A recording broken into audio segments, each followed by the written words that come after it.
The insurrection at the Capitol and President Trump's role in inciting it has led to consideration of something unprecedented in modern history, invoking the 25th Amendment to declare the president unfit and thus remove him from office. Calls to remove President Trump from office are growing louder today. He is clearly a president who has turned into a mad king. And at this point, I'm calling on all Republicans and conservatives who still have clout. We have to invoke the 25th Amendment. I join the Senate Democratic leader in calling on the vice president to remove this president by immediately invoking the 25th Amendment. CBS News was the first to report rumblings of the 25th Amendment, in which Trump's cabinet could remove him from office to be replaced by VP Mike Pence. Would you support the 25th Amendment against President Trump? It is news that I am going to be very careful as I deliver it because it is so incredible. The people around the president, some of the highest members of our government, are discussing the possibility of invoking the 25th Amendment. Hi guys, Adam is here. So what just happened right now? Congress has formally invoked the 25th Amendment with bipartisan support to declare Trump unfit for office, and Trump is publicly melting down as his own vice president and cabinet move against him.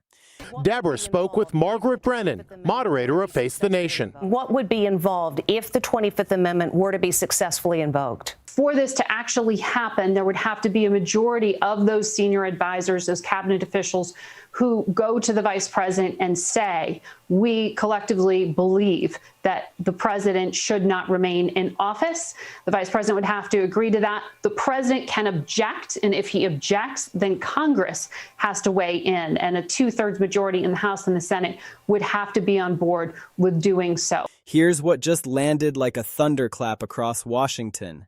A massive coalition of 265 House members, that's a supermajority, folks, passed an official resolution demanding that Vice President JD Vance and a majority of the cabinet formally declare Donald Trump unfit to discharge the duties of his office. Donald Trump, who's currently 78 years old and regularly frequents McDonald's and loves his Diet Cokes, would end his second term as the oldest person ever to serve as president of the United States. In fact, he'd be 82 years, 7 months, and 6 days when his term would end in January of 2029. But Trump refuses to release even the most basic information about his health. Kind of makes you wonder, what's he hiding? And not to mention his rambling, meandering speeches have led to mental health experts going on the record concerned about potential cognitive decline. Trump's history of shocking gaffes and outbursts suggests that things are just going to go even further downhill from here. Let those numbers sink in. 265 votes. That's not a narrow margin. That's not a partisan squeaker. That is Congress, in a unified roar, saying we cannot allow this man to continue running the country. The reasons cited are devastating: erratic behavior, constant meltdowns, clear signs of psychological unfitness, and a pattern of instability that has become impossible to ignore or excuse. Well, in Washington today, the House will give Vice President Pence a chance to invoke the 25th Amendment and remove President Trump from office. Or House Speaker Pelosi will go through with a vote on a single article of impeachment as soon as tomorrow. The abrupt resignation of acting Homeland Security Secretary Chuck Wolf has added to the tension in Washington. His announcement came hours after the FBI said armed protests have been coordinated outside all of 50 state capitol buildings in the week ahead. The 25th Amendment has been whispered about in previous administrations. It's been the subject of late-night cable speculation and think-piece hand-wringing, but it has never, let me repeat, never been invoked at this scale. It has never enjoyed this level of bipartisan support. It has never been pushed with this kind of overwhelming political momentum. And the reason it's happening now is because Trump is visibly, unmistakably cracking under the mounting pressure. The man is breaking down psychologically in front of the entire nation. So what happens if Donald Trump dies or becomes incapacitated and can no longer serve as president? Section 1 of the 25th Amendment states that in that event, the vice president becomes the president automatically. So I'm going to state it plainly. JD Vance is a heartbeat away from the presidency of the United States. Vance has poll numbers labeling him the least popular vice presidential candidate of the 21st century. Unsurprising, given his many extremist views on everything from child care to the truth of who won the 2020 election. He is still saying he didn't lose the election. I would just ask that. Did he lose the 2020 election? Tim, I'm focused on the future. Did Kamala Harris censor Americans from speaking their mind in the wake of the 2020 COVID situation? That is a damning non-answer. We're not talking about policy disagreements or political posturing. We're talking about a president who is unable to function as a normal, rational chief executive. Erratic, unpredictable, dangerous. Those aren't opposition talking points anymore. Those are the official findings of the United States Congress, and Congress is saying we cannot wait for traditional impeachment proceedings to unfold over weeks and months. We have to use the most extreme constitutional mechanism available right now to remove him before the situation deteriorates any further. Here's what makes this absolutely wild and unprecedented. 45 Republicans voted for this removal resolution. 45 members of Trump's own party looked at the evidence, looked at his behavior, and said, yes, we agree completely. The president is unfit. We support invoking the 25th Amendment. We want him removed from power immediately. That kind of thing only happens when the situation has become so catastrophically bad that even the president's own coalition realizes he cannot continue. When members of his own party are saying, this guy is too dangerous, too unstable, he cannot be president anymore, you know we have crossed a threshold that no modern presidency has ever approached. And Trump's response to this removal push? It's absolutely revealing about his mental state and psychological condition right now. Within just a few hours, Trump posted more than 30 times on his social media platform, 30 posts, all in all capital letters, all ranting incoherently about deep state coups, civil war conspiracies, and traitors. He specifically called out JD Vance, warning that Vance would be a complete traitor if he dares to sign the 25th Amendment Declaration. He screamed about civil war if Congress tries to remove him.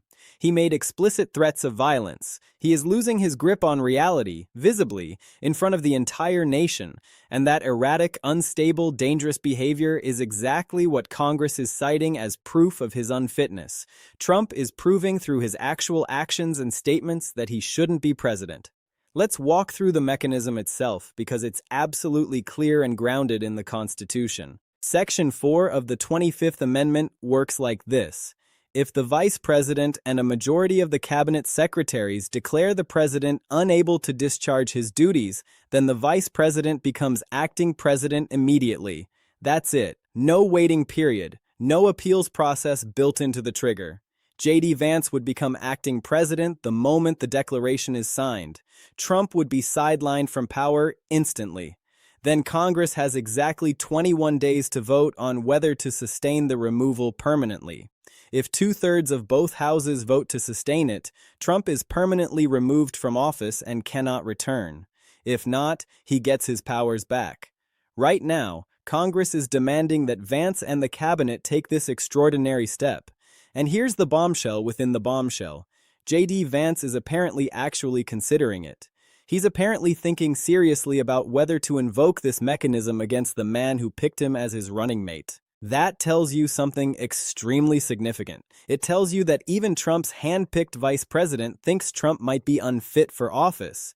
It tells you that Vance is genuinely and seriously concerned about Trump's mental state and erratic behavior. It tells you that the pressure to invoke the 25th is real and serious, and coming from inside the administration itself. The cabinet majority needed is specific and achievable.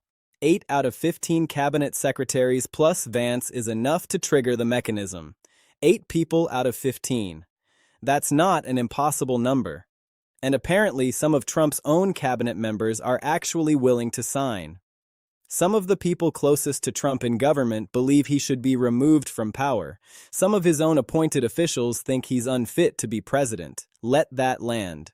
Now let's talk about why this is happening right now, at this specific moment, with this specific urgency. Congress is explicitly citing Trump's demonstrated erratic behavior and his clear inability to function normally as president. They're pointing to his visible and documented psychological breakdown. They're pointing to his dangerous instability and unpredictability. Congress is saying his behavior and mental state have become so obviously unstable and so demonstrably dangerous that we cannot afford to wait for impeachment. We cannot wait for traditional removal mechanisms to unfold over weeks or months. We need to act immediately and urgently using the 25th Amendment before he causes irreparable damage to the country. The specific incidents that Congress is citing as concrete evidence are absolutely devastating to Trump's case for remaining in office. A White House press secretary collapsed on live television during a briefing, cited as overwhelming evidence of a chaotic, unstable, psychologically demanding environment created by an erratic president. A witness in the Epstein case fainted in federal court while testifying about Trump-ordered cover-ups and obstruction, direct evidence of criminal obstruction of justice. A leaked Justice Department memo showed Trump explicitly ordering the redaction of his associates' names, documented evidence of him personally ordering obstruction. And the FBI director was caught lying under oath about unauthorized investigations, evidence of Trump directing a federal official to commit perjury and orchestrate cover-ups. All of these specific incidents are being cited by Congress as direct evidence of unfitness.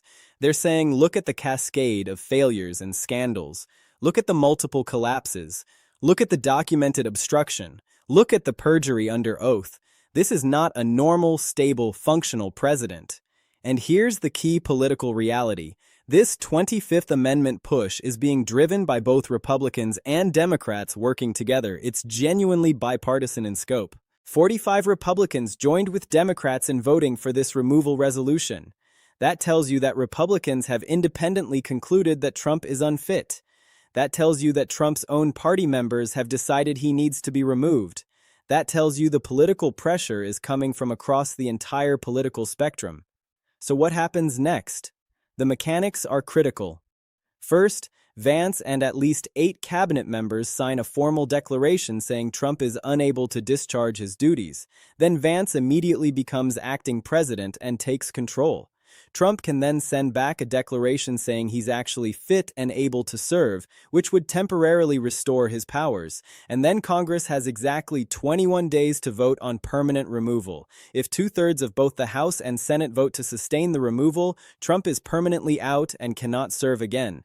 If not, he gets his powers back. So the cabinet needs to act first. JD Vance and at least 8 of Trump's own 15 cabinet secretaries need to sign.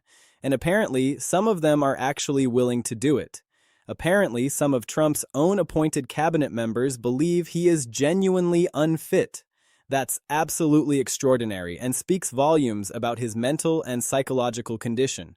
It means the people closest to him in government don't think he's capable anymore.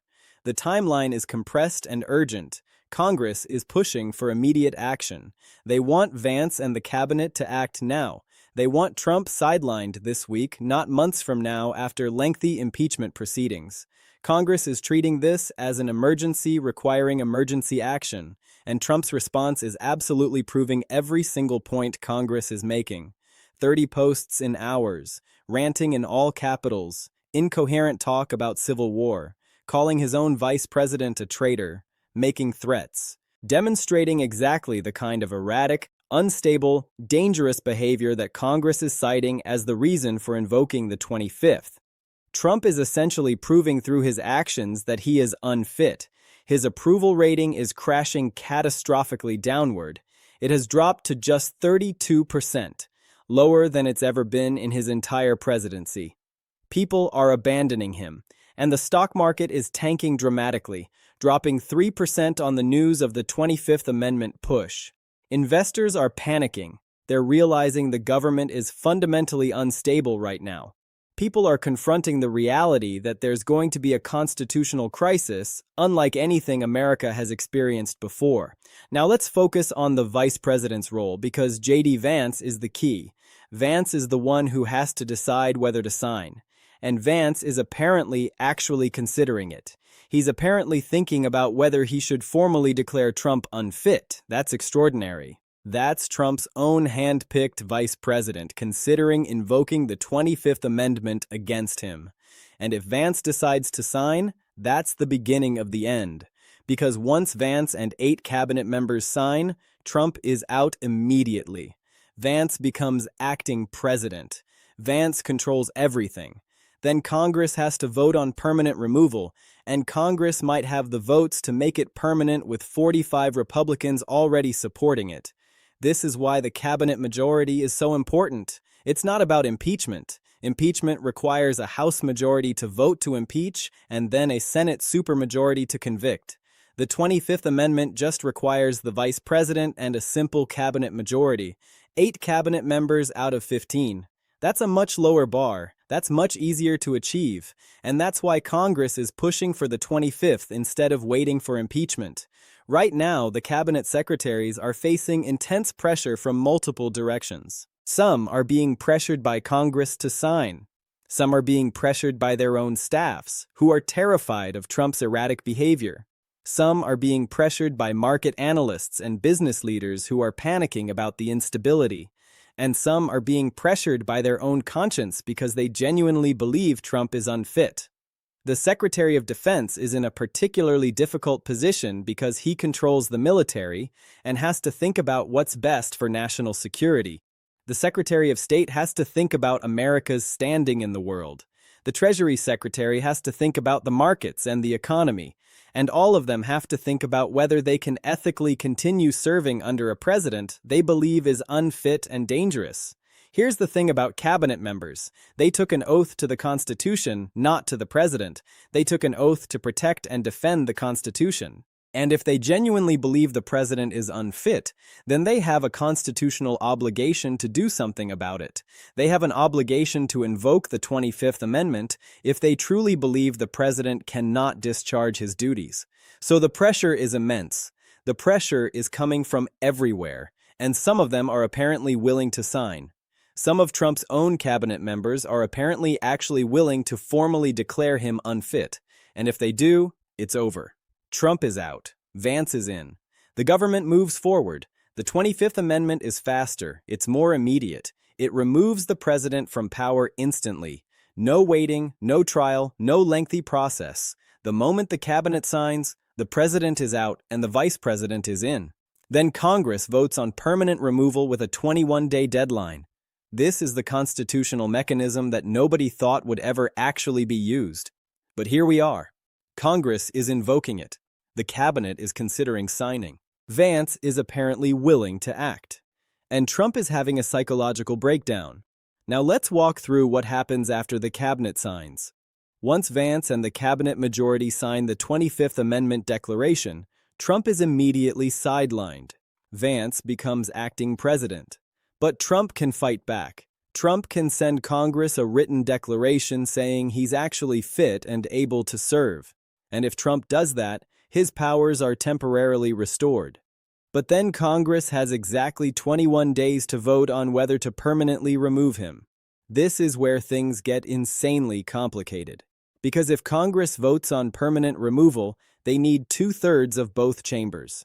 That's 290 votes in the House and 67 votes in the Senate. And with 45 Republicans already supporting removal, there's actually a real chance Congress could get those numbers. Congress might actually have the votes to permanently remove Trump through the 25th Amendment mechanism. But Trump won't go quietly. He'll claim it's unconstitutional. He'll demand his powers back. He'll threaten to remove cabinet members if they don't reverse course. He'll do everything in his power to block this. And the cabinet members who sign will face enormous pressure. They'll face pressure from Trump. They'll face pressure from Trump loyalists. They'll face pressure from within the Republican Party. Some might break. Some might try to recant their signatures. And the legal fights will be endless. Trump will sue. He'll claim the 25th Amendment was applied unconstitutionally. He'll claim the cabinet didn't follow proper procedures. He'll file motions. He'll appeal to the courts. And the courts will have to decide whether the 25th Amendment was properly invoked. The Supreme Court might have to weigh in. You're going to have constitutional chaos where nobody knows who's actually in charge. But here's the thing that makes this different from impeachment. With the 25th Amendment, the president is sidelined immediately. Vance doesn't have to wait for Congress to vote. The moment the cabinet signs, Vance is acting president. Vance controls the government. He controls the nuclear codes. He controls everything. Trump can fight in court and in Congress, but he's not president anymore during that fight. That's the power of the 25th Amendment. It's immediate. It's devastating. And it's why Congress is pushing for it right now. Congress wants Trump removed immediately, not weeks from now after impeachment proceedings. Congress wants Vance in charge now. So let's break down what this actually means for Trump's presidency and for the entire country going forward. This is the absolute final moment. This is when the constitutional system is being stressed to its absolute limit.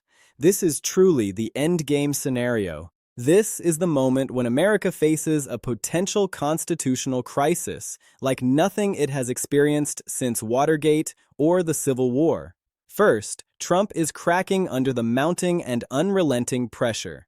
He cannot psychologically handle the fact that Congress is trying to remove him. He cannot handle that his own party is turning on him publicly and formally. He cannot handle that his own cabinet might invoke the 25th Amendment against him. He is having a complete psychological breakdown on social media for everyone to see. 30 posts in hours, ranting about civil war, calling his own vice president a traitor. That behavior is exactly what Congress is citing as evidence of his unfitness. Trump is proving through his actual actions that he's unfit to be president. Second, this is the absolute final constitutional mechanism short of impeachment.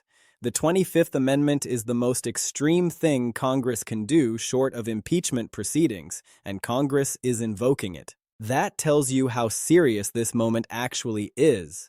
Congress has concluded that normal constitutional mechanisms aren't sufficient. Congress believes Trump is an emergency requiring emergency constitutional action. Third, JD Vance is actually seriously considering invoking the 25th Amendment against Trump. Trump's hand-picked vice president is apparently actually thinking about declaring Trump unfit. That tells you Vance is genuinely concerned about Trump's mental state and instability. That tells you the pressure is real. That tells you Vance might actually do it. And if Vance signs off, if the cabinet signs off, Trump is immediately removed from power. Vance becomes acting president immediately. Fourth, this is going to create a massive constitutional crisis unlike anything America has experienced. If the 25th Amendment is invoked, Trump will claim it's illegal and unconstitutional. He'll refuse to accept it. He'll claim it's a deep state coup. He'll fight this in every court. He'll demand Congress override it. You're going to have a situation where the presidency itself is contested. Constitutional chaos. Fifth, this validates everything that's been building. The Epstein scandal, the witness collapse, the leaked memo, the briefing collapse, the resignation demands, all of it has been building toward this moment. All of it has been showing that Trump is unfit. And now Congress is formalizing that judgment through the 25th Amendment. Sixth, the Republican Party is now officially fractured and split in ways that cannot be repaired. 45 Republicans voted for the 25th Amendment push. 45 members of Trump's own party voted to remove him. The GOP is fractured down the middle. Trump has lost control of his party. The GOP is abandoning him. And this fracture is going to persist long after Trump is out of office. The Republican Party is going to be permanently divided between Trump loyalists and anti-Trump moderates. That division is going to cost the GOP the midterms. It's going to cost them control of Congress. It's going to turn them into a minority party.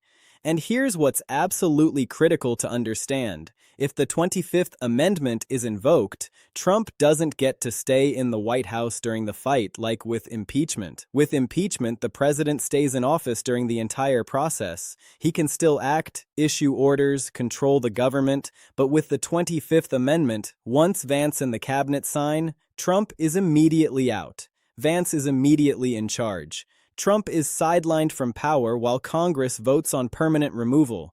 He doesn't get to run the government while fighting for his presidency. That's the fundamental difference. That's why Congress is pushing for the 25th instead of waiting for impeachment. Congress wants Trump out of power right now. They want Vance in charge right now. They don't want Trump to have the nuclear codes or control of the military or command of the government for another minute. So what happens next? The cabinet needs to decide whether to sign. And apparently some of them will. Trump is immediately sidelined. Vance becomes acting president. Then Congress has 21 days to vote on permanent removal. And with 45 Republicans already supporting removal, Congress might have the votes to make it permanent. Trump is going to fight. He'll sue. He'll claim it's unconstitutional. He'll demand his powers back. He'll threaten everyone. But at that point, it's over. He's out of power. Vance is in charge. The government stabilizes. This is the absolute endgame. This is the final moment. This is when the presidency of Donald Trump comes to an end. Not through impeachment, through the 25th Amendment, through a declaration that he's unfit. And once that happens, once Trump is sidelined, everything changes. JD Vance becomes president. The government stabilizes. The chaos ends. Trump's crack becomes permanent and irreversible. Congress has formally invoked the 25th Amendment. The cabinet is considering signing. Vance is apparently willing to act. Trump is having a visible psychological breakdown on social media. This is not hyperbole. This is not exaggeration. This is what's actually happening in real time.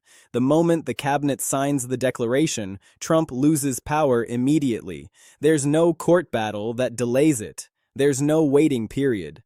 Vance becomes acting president the moment the cabinet signs. Then Congress has 21 days to vote on permanent removal. And with 45 Republicans already supporting removal, there's a real possibility Congress has the votes. But Trump will fight. He'll demand his powers back. He'll sue. He'll threaten. He'll do everything he can to resist. And the country will be in constitutional chaos. The presidency will be contested. The government will be unstable. But at that point, Vance is in charge. Vance has the nuclear codes. Vance controls the military. Vance runs the government. And Trump is on the outside looking in. This is the moment when Trump's presidency effectively ends. Not through impeachment, through the 25th Amendment, through a declaration of unfitness. And once that happens, once Trump is sidelined, everything changes. The chaos ends, the government stabilizes, and Trump becomes a former president fighting for his political life and his freedom in the courts. The presidency is being contested, the government is being disputed, and the end is near.